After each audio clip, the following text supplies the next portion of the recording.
So what you're watching right now is an approach into Wellington Airport, but the weather is really bad. Therefore, we're actually set up for an auto landing. As you can see, both the autopilots are on, and this is a category 3 approach.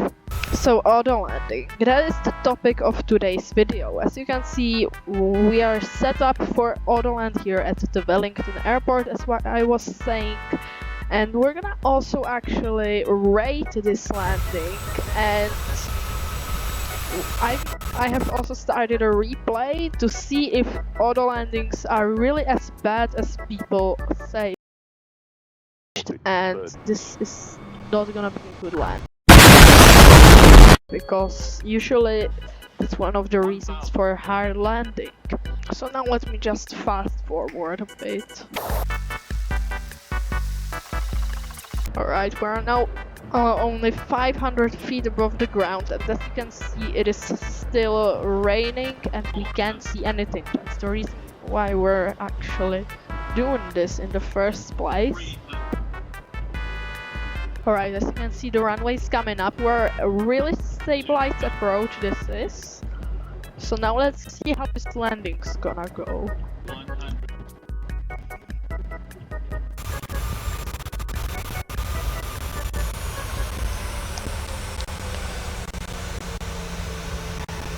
Yeah, alright, that was an acceptable landing. Like, nothing insane, but like, it was pretty good landing. I'm actually gonna then see the replay and we're gonna see how it is, because I think it was definitely not as good as a human would do, but it was still like kind of good. Oh god, we're kind of not stopping here. Okay, that was definitely, that is also weakness of the auto land, that it doesn't always land very well on the touchdown zone. So yeah, that's also one of the reasons why not to use it. So now we're actually gonna see the replay and see how this landing has gone. Alright, so now here we are about 200 feet, the runway's coming up, and this is how it went, sort of. So it looks like a really stabilized approach for sure. Now, how good was the center line and the landing itself? It flared a little too early, but it's touched down kind of well on the center line, everything. And also the point we touched around the autopilot disconnected, so that veer off to the left was kind of my fault.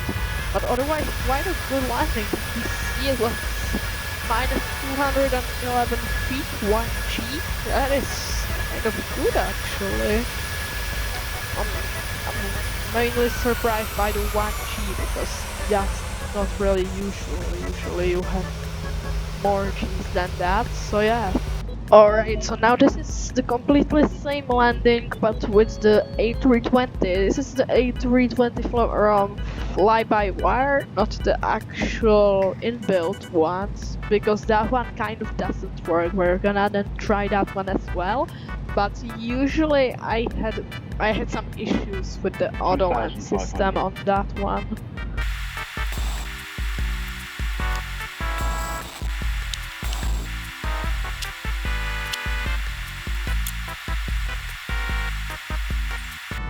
Alright, so now we're again at 500 feet, so we should start to broke out of the shower here, and then we're gonna land like quite immediately. As you can see, the land mode has already engaged, which is not really the same on the 737, but this is what we have on Airbus.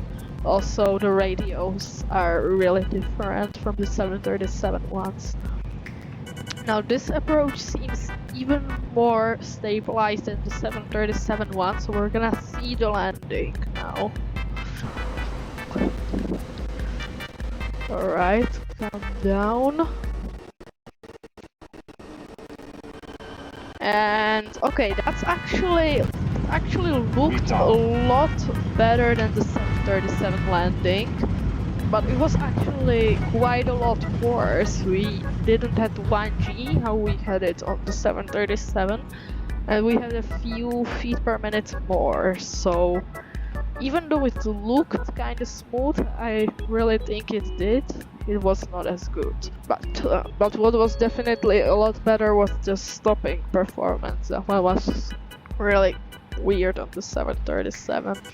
Okay, so now we're here in the default A320 from Asobo, and as you can see, it is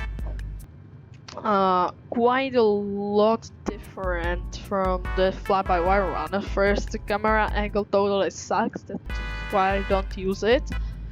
And the autopilot windows are also wrong. And one thing that's not possible is to engage a dual, so we basically just cannot auto-land this thing, because normally an auto-land is where you engage both of your autopilots at once, and it's called a dual, so that's not possible here, but this is what we've got.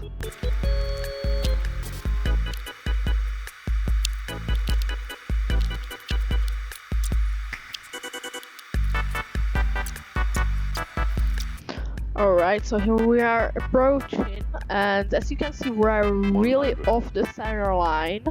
The land mode has engaged, and this is not gonna be a good land.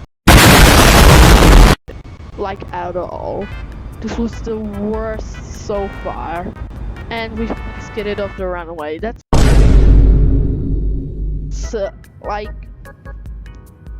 like I see that Autoland should like help, but how does this help? Like it guided us kind of well, but then it's completely badly on the landing, which I like don't understand. So that's why I don't use this plane from Asobo. I used to, but now I don't, because the 5x1 one is just way better. Use that one instead. Let's probably see some of the smaller planes that I was talking about earlier. So let's just try that now. Alright, so now I have set up this automatic landing in a Cessna 172. We're coming into some kind of airport here near the British Channel. So this is gonna be kind of interesting to see if this can actually butter. Because I kind of want to see this. We have quite a lot of crosswind. Let's maybe slow down a bit more. That might help. Oh god, we're coming in really to the right, but we have some crosswind, that's what I was saying, so maybe it's actually a good thing. Okay, let's maintain about the 60 knots. And now let's see if this can actually land, but I think we don't have the land mode, that's what's on the Airbus, or the flare mode on Boeing. We only really have the approach mode, so I think we're gonna have to disconnect and then fly the rest of it by ourselves. But the guiding is really good, so yeah, that is good, but it's not really an auto landing. You really just get guided and that's it. Otherwise we would have had like maybe 300 feet per minute of landing, as I was looking on the descent rate, so it can guide you to the airport, but then you have to land it by yourself, so that's not really the best thing. Alright, so that would be the end of today's video. Don't forget to like and subscribe, or go watch some of my other videos as well. And I'll see you in the next one. Bye.